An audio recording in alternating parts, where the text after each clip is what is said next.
PSA Study provides online PTE training. Subscribe to our channel for regular updates. Contact us for more information.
What is talent?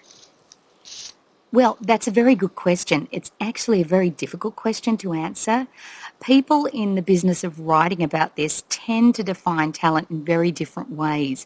Some define it in a very restricted way to apply only to the people at the very top of the distribution curve, the sort of alphas, the top-rate minds.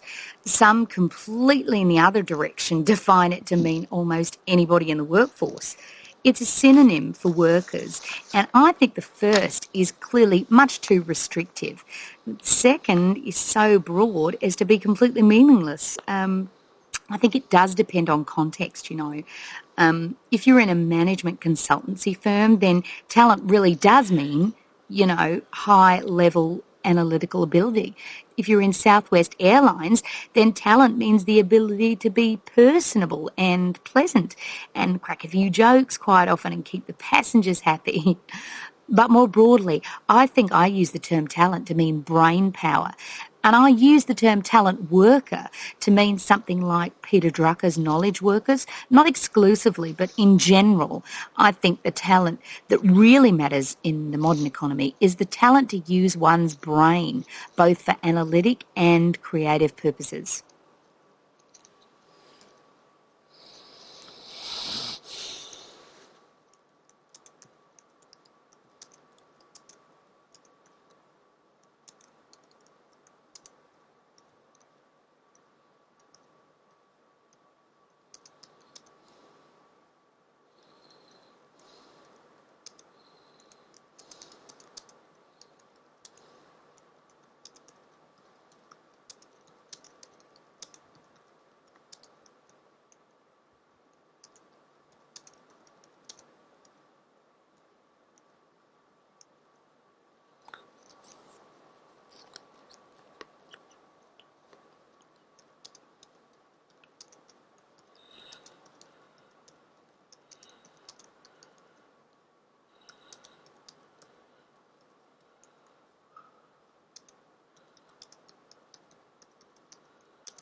to ANSWER.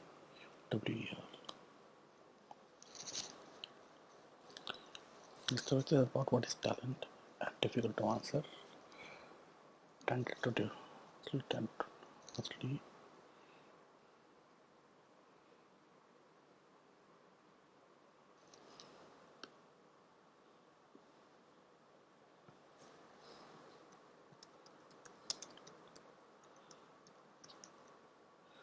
so directions, transitive point.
Therapy.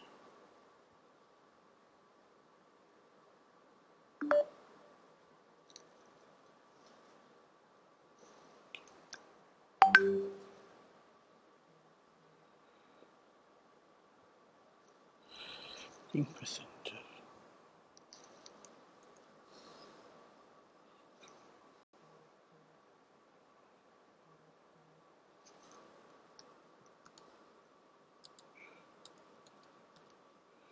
Messenger happy. Messenger happy দেখতে পড়েছো brain power.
That was about what is talent and difficult to answer. Firstly, other directions and understand to define talent can be a distribution curve that relates to management consultants and meaningless these days. So analytical building must be closer to Southwest Airlines, making passenger happy.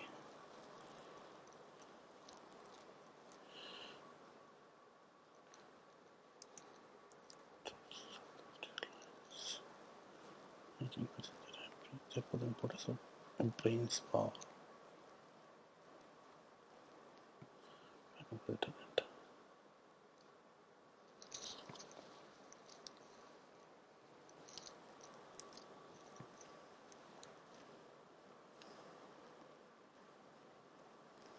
Okay, to understand what vitamin D does, we need to understand a central concept. The function of vitamin D is to maintain blood calcium. You probably think that the function of vitamin D is to maintain strong bones and teeth, but it does that by accident. Its real function is to maintain your blood calcium level in a very narrow range. And the reason for that is if your blood calcium level falls below about 9 milligrams per 100 milliliters, then you're going to get into big trouble and die rather quickly. And that's because blood calcium is important for muscle contraction and nerve transmission. And if you don't have enough of it, you can't contract muscles normally. There can't be normal nerve impulses. And this results in a disease called tetany, where you get these uncontrolled convulsions followed by rapid death. Calcium is also important for enzyme activity and blood clotting.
transmission. So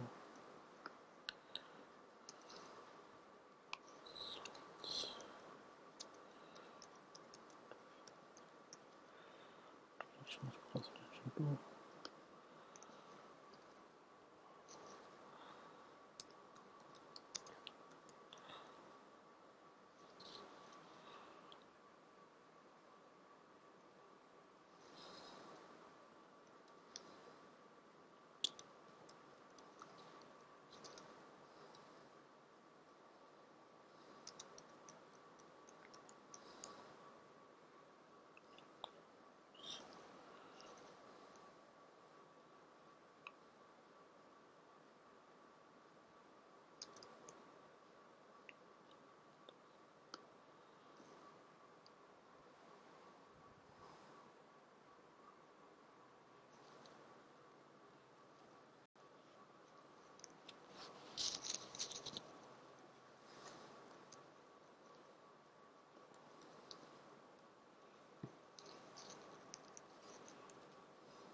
69.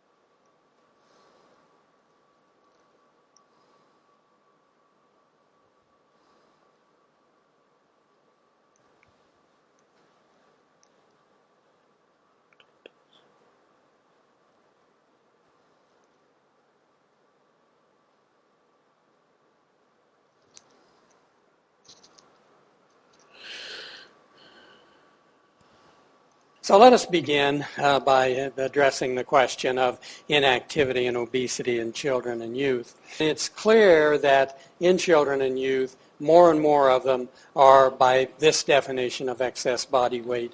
And we're seeing the prevalence go up. And not only in children and youth, but actually in infants, in tiny babies. 6 to 23 months. Look how over the last 20 or 30 years the obesity rate has increased. Now there's a whole host of issues about how do you define obesity in children, let alone in babies, but we'll not go into that this evening. You look at slightly younger kids, it's the same pattern. And then the 6 to 11-year-olds and even the older children. I mean, this is a phenomenon observed widely around the world. And from babies to children to youth and adults, all you have to do is, if you've traveled to the United States, say a couple of times in the last 20 years, it's very clear that there's an obesity epidemic there. And we are, we're not quite number one. We're way ahead of you folks. You need to try to catch up and have the obesity rate move up a bit.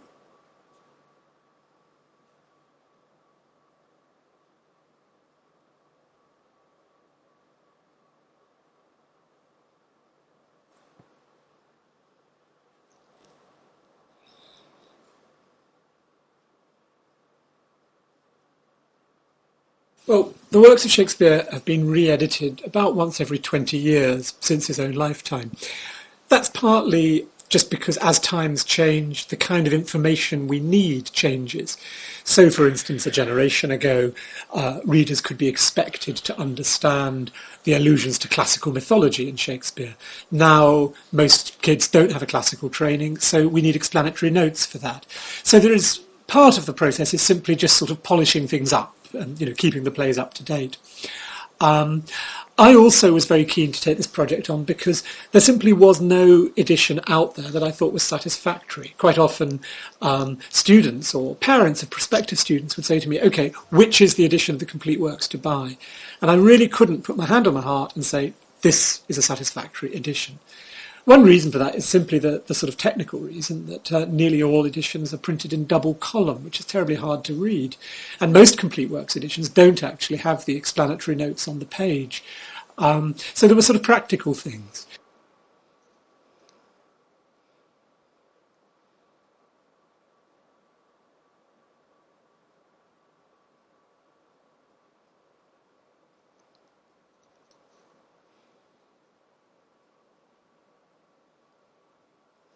Some years ago, Bjorn Lomborg, a young Danish statistician, published a book called The Skeptical Environmentalist. It became a bestseller and generated a lot of heat. Lomborg was attacked, abused, and accused of all manner of things, not because he denied the fact of global warming, in fact he affirmed it, but because on his analysis, the devil, and he says a lot of deviousness, was contained in the details presented concerning the size of the problem and what were the most responsible steps to take in response to global warming.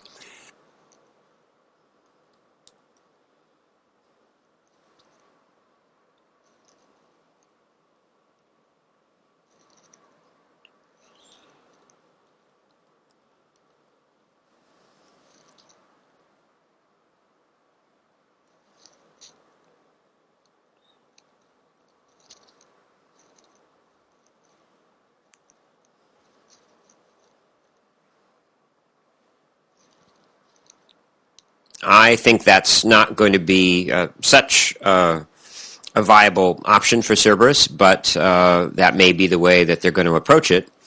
Private equity, of course, is supposed to have the advantage of taking management out of the spotlight of quarterly profits and industry analysts and prying shareholder eyes, and that hypothetically gives them a chance to take slower, more patient routes to doing something to turn a company around. I would hope, and I have some, I guess, optimism that some of the Cerberus team will have some creativity and imagination.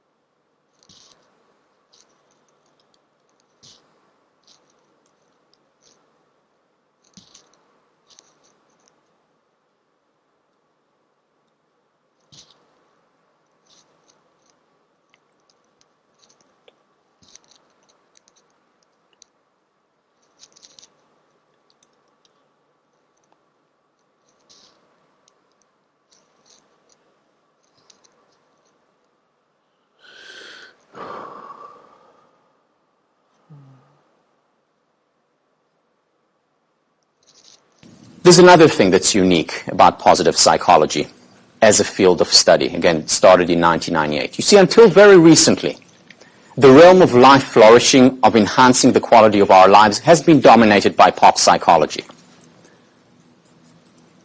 Now you go to the bookstore and the self-help section, huge, expanding literally by the second. Thousands, hundreds of thousands of books on the topic. You open these books and what you see, very interesting, carries.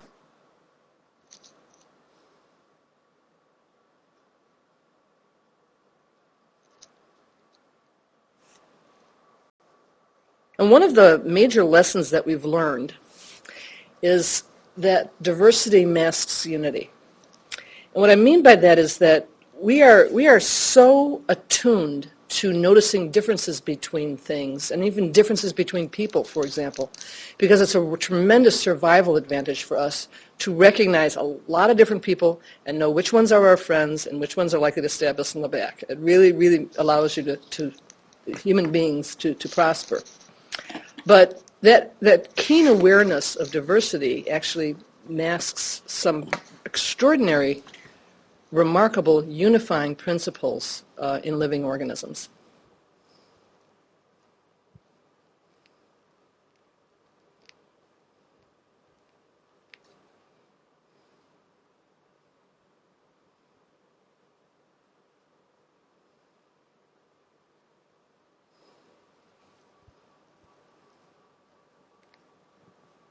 There are places on the moon near the poles where the sun never gets very high.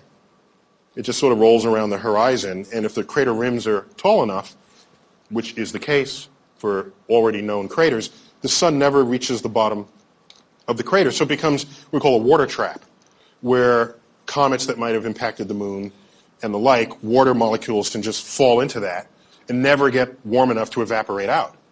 And so as dry as the moon is, it may have substantial amounts of water trapped at the bottom of these craters. One interesting invention might be some device that reaches down into the soil, scoops it up, and sucks the water molecules out of it and drips it into a cup. And at the other end, you separate the hydrogen from the oxygen. That gives you rocket fuel. So the same machine that gives you the cup of water gives you rocket fuel on the other side. That's kind of an interesting device if someone could invent that, because then you take it to the Sahara and extract water out of the sands of the Sahara. I mean, imagine the kinds of things you can do with the technology that enables this.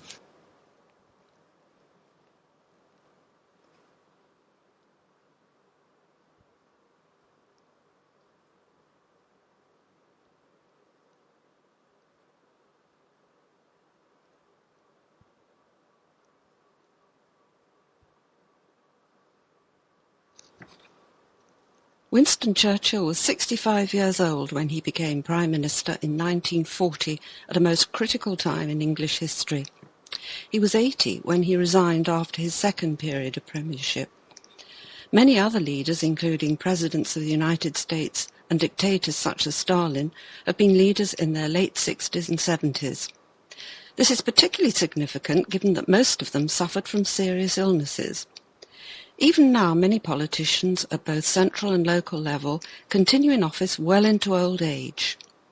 There are other leadership areas where older people continue into older age. For example, in academic life, where writers and lecturers continue to act as intellectual leaders well into their 90s. In industry too, some leaders show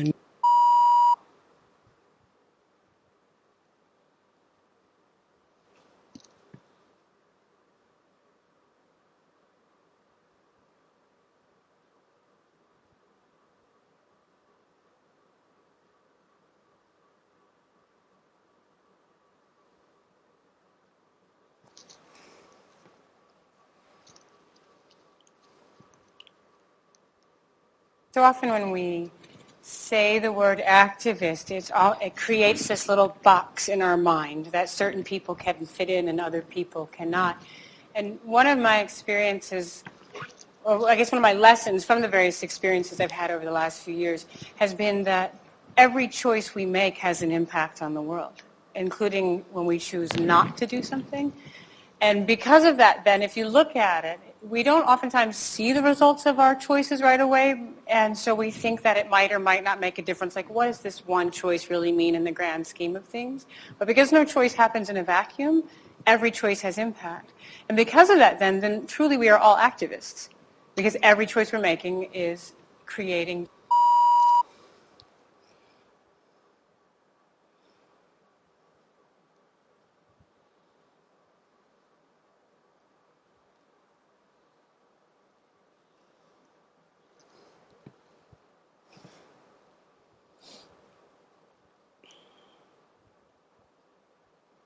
Well, there's a positive obligation on the bank to ensure that the people who are signing a loan guarantee know what they're doing.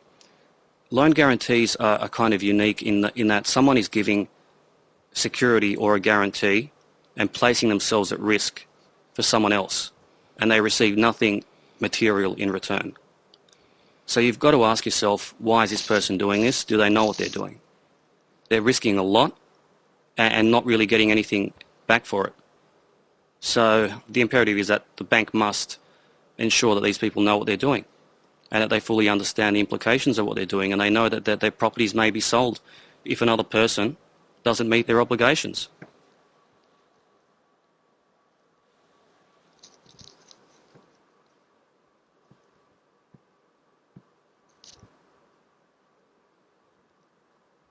For some people, this proposition may seem far-fetched, but ending poverty is both morally necessary and actually feasible.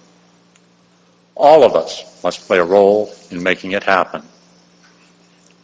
All human beings want and have a right to live in dignity, to determine our own destinies, and to be respected by other people.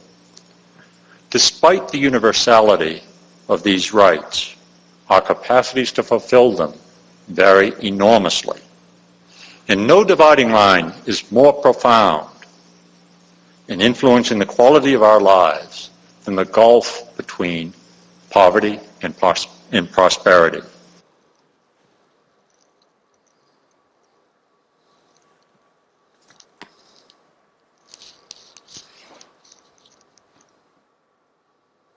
It's in financial companies' interest to have people save more money.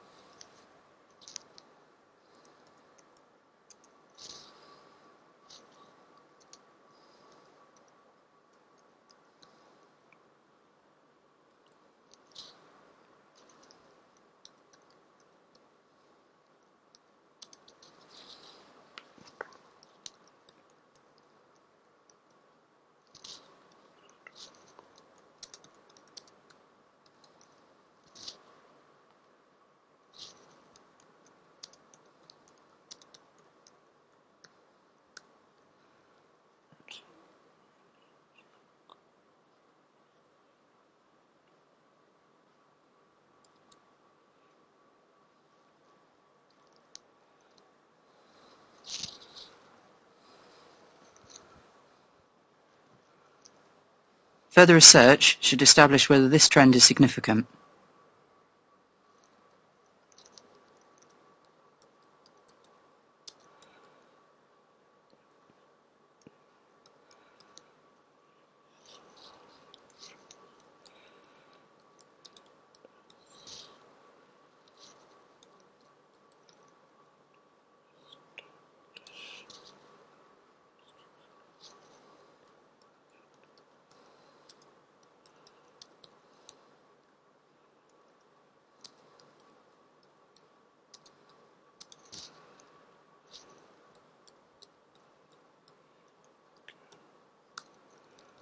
So this should establish whether this trend is significant.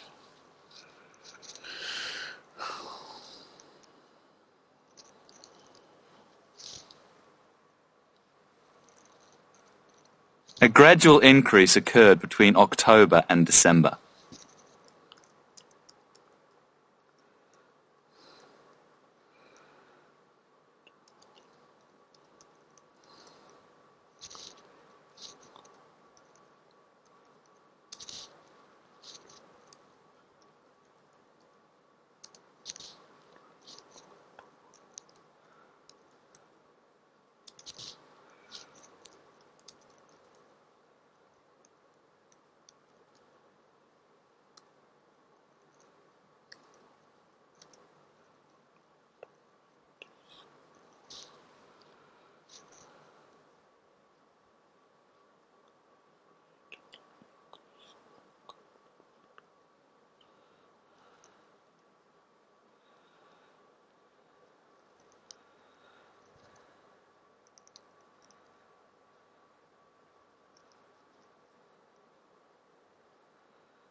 Thank you for watching this video and please subscribe to our channel PSA Study for more videos. We provide training for PTE and NATI for Telugu, Hindi, and Malayalam languages. You can also visit our website for more information and the link is given in the description below.